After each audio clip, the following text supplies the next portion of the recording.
Hello dear students, welcome to my channel. आज हम लोग असर्शन एंड रीजनिंग का क्वेश्चंस हम लोग कुछ सॉल्व करने वाले हैं और हम लोग देखेंगे कि किस तरीके से असर्शन रीजनिंग को सॉल्व करते हैं समझ के। तो बहुत सारे स्टूडेंट के मन में ये डाउट रहता है कि क्या है ये असर्शन एंड रीजनिंग क्वेश्चंस, ठीक है, जो कि बोर्ड एग्जाम में क्लास 10 के बोर्ड एग्जाम में एटलीस्ट 3 और 4 क्वेश्चंस आने वाले हैं। सो इसको मिस नहीं करना है, तो इसके लिए ये वीडियो बहुत इंपॉर्टेंट होने वाला है। सो यहाँ पे देख सकते हैं मेरे पास असर्शन एंड रीजनिंग का कुछ क्वेश्चंस है। ओके, सो हम लोग बहुत अच्छी तरीके से इसको समझेंगे कि क्या होता है ये असर्शन और क्या होता है रीजन। क्वेश्चन को पहले समझेंगे, उसके बाद किस तरीके से सॉल्व करते हैं वो भी हम लोग कुछ एग्जाम्पल के तौर पे हम लोग देखेंगे। ओके, सो यहाँ पे देखिए, सबसे पहले बोलते हैं कि क्या है ये असर्शन। असर्शन यानी कि मैंने कुछ लाइन बोला सपोज, तो उस लाइन को मैं दावा करता हूँ। ओके, कि ये जो लाइन है वो सही हो सकता है।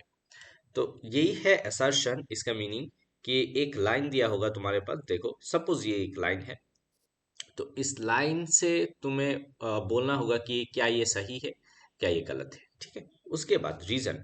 रीजन ये है कि जो असर्शन मैंने किया वो असर्शन कितना सही है कितना गलत है वो भी होगा, या फिर असर्शन के साथ रीजन का कोई लिंक है क्या नहीं। ठीक है, तो हम लोग एक एग्जाम्पल पे तौर पे देखते हैं कि कैसे होता है। तो यहाँ पे क्वेश्चन इस तरीके से दिया रहेगा, following questions consist of 2 statements. Okay, एक है असर्शन, एक है reason. Answer this question selecting the appropriate option given below. आप लोगों को इन 4 में से एक ऑप्शन सही होगा। तो कैसा होगा ये option? First of all first option जो है वो देखते हैं। Both A means assertion, R means reason. Both A and R true, दोनों सही है, दोनों लाइन सही है। अगर सही है तो R is the correct explanation of A, यानी कि assertion जो मैंने दावा किया था वो लाइन, उसका जो सही एक्सप्लेनेशन है वो रीजन दे रहा है। अगर ऐसा होता है तो ऑप्शन ए सही है। Next, B, both assertion and reason are true, दोनों सही है, but R is not correct explanation. assertion का जो आंसर है या फिर उसको एक्सप्लेन नहीं कर रहा है। ठीक है, दोनों के बीच लिंक नहीं है, बट दोनों अलग अलग तरीके से सही है, तो समझना होगा। Third is very easy, assertion true, reason false है, तब ये ऑप्शन सी होगा। ऑप्शन डी क्या होता है? assertion इज फॉल्स और आर इज ट्रू। ठीक है, तो ये 4 ऑप्शन में से कोई एक ऑप्शन सही होगा। सो फर्स्ट ऑफ ऑल हम लोग इस असर्शन को देखते हैं। जस्ट फॉर एग्जांपल हम लोगों ने एक असर्शन ले लिया फ्रॉम इलेक्ट्रिसिटी चैप्टर। ठीक है, तो इसमें देखते हैं क्या है। First question, assertion, tungsten metal is used for making filaments of incandescent lamp. क्या ये सही है? टंगस्टन मेटल जो है वो फिलामेंट बल्ब के अंदर होता है, ठीक है ना। तो क्या ये assertion सही है? बिल्कुल सही है, टंगस्टन मेटल ही यूज करते हैं, that means this is true. Fine. अभी अगर ये ट्रू होगा तो ए फॉल्स ये वाला ऑप्शन नहीं होगा, तो इन 3 में से एक हो सकता है। अभी रीजन को पढ़ना पड़ेगा। रीजन क्या है? Melting point of tungsten is very लो। क्या ये सही है लाइन? किस तरीके से पढ़ना है वो देखो। रीजन अलग अलग तरीके से हम लोग देखेंगे। क्या ये रीजन सही है? Melting point of tungsten is very low, नहीं, melting point of tungsten very high होता है, तो ये फॉल्स है। यानी कि ए ट्रू आर फॉल्स, समझ में आ रहा है? ये ऑप्शन मिला है, दैट मीन्स इसका आंसर होगा सी। क्लियर है किस तरीके से आंसर करना है?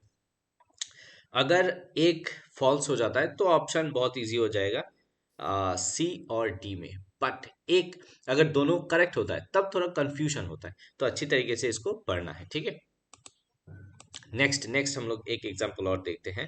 Question number 2, very important. Okay, assertion क्या बोला है? If a graph is plotted between potential difference and current. Graph अगर हम लोग प्लॉट करेंगे, graph is straight line passing through the origin, मतलब अगर हम लोग एक इस तरीके से वी आई ग्राफ ड्रॉ करेंगे, पोटेंशियल डिफरेंस वर्सेस करंट, ठीक है, तो ये स्ट्रेट होगा। ऑब्वियसली ये स्ट्रेट होता है क्योंकि ओहम्स लॉ के अकॉर्डिंग ग्राफ ऐसा ही होना चाहिए, that means this is true. Next, reason पे देखते हैं। The current is directly proportional to potential difference. Current जो है डायरेक्टली प्रोपोर्शनल है, यानी कि V प्रोपोर्शनल टू I।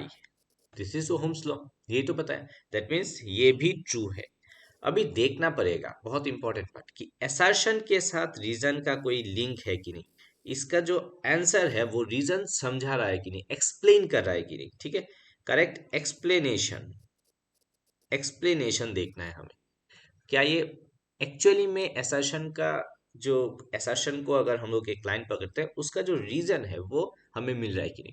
तो डेफिनेटली यहाँ पे मिल रहा है। असर्शन जो है बोला है कि वी और आई ग्राफ इस तरीके से होता है। इस तरीके से कब होगा, जब v प्रोपोर्शनल टू i होगा। दैट मीन्स रीजन इसके साथ लिंक्ड है। तो ये होगा कौन सा, देखो कौन सा होगा ये ऑप्शन, बताओ। ये ऑप्शन होगा ऑप्शन ए। क्यों, क्योंकि दोनों ही करेक्ट है।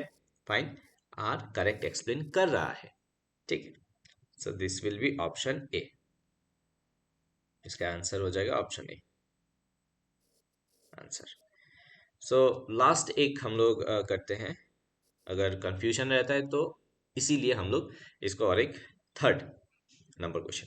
Long wires have greater resistance and smaller wire have lesser resistance, क्या ये सही है? Long wire, longer wires have greater resistance, जितना ज्यादा होता है उसका रेजिस्टेंस ज्यादा होता है, because R equal to rho L by A. तो आर ज्यादा होगा तो लेंथ अगर ज्यादा होता है तो क्या होता है, रेजिस्टेंस ज्यादा होता है। और स्मॉलर वायर का, तो ये ट्रू है। ठीक है, अब रीजन को देखते हैं। Resistance is inversely proportional to length. Actually हम लोग को पता है रेजिस्टेंस डायरेक्टली प्रोपोर्शनल, तो ये फॉल्स है। तो अगर असर्शन ट्रू है और रीजन फॉल्स है तो कौन सा ऑप्शन होगा, ऑप्शन सी, यानी कि इसका आंसर होगा option C. This will be the answer. Okay, answer option C. So इसी तरीके से समझ के हम लोग को असर्शन रीजन करना है। तो ये एक सैंपल था, एक कुछ एग्जाम्पल था। तो किसी भी चैप्टर से तुम लोग को पूछ सकते हैं। ठीक है, तो ऑलवेज रेडी रहना पड़ेगा। असर्शन रीजन को अच्छी तरीके से पढ़ना है लाइन को, और उसका जो समझना है बहुत इंपॉर्टेंट पार्ट है। ठीक है, तो ओवरऑल ये इजी रहता है जनरली, तो थोड़ा समझ के करना है। तो इसीलिए मैंने सोचा कि ये असर्शन रीजनिंग का क्वेश्चन कुछ समझा देता हूँ आप लोग को, ताकि हेल्प हो। So thank you very much. If you like this video, share with your friends. So hopefully अच्छा लगा होगा। Thank you.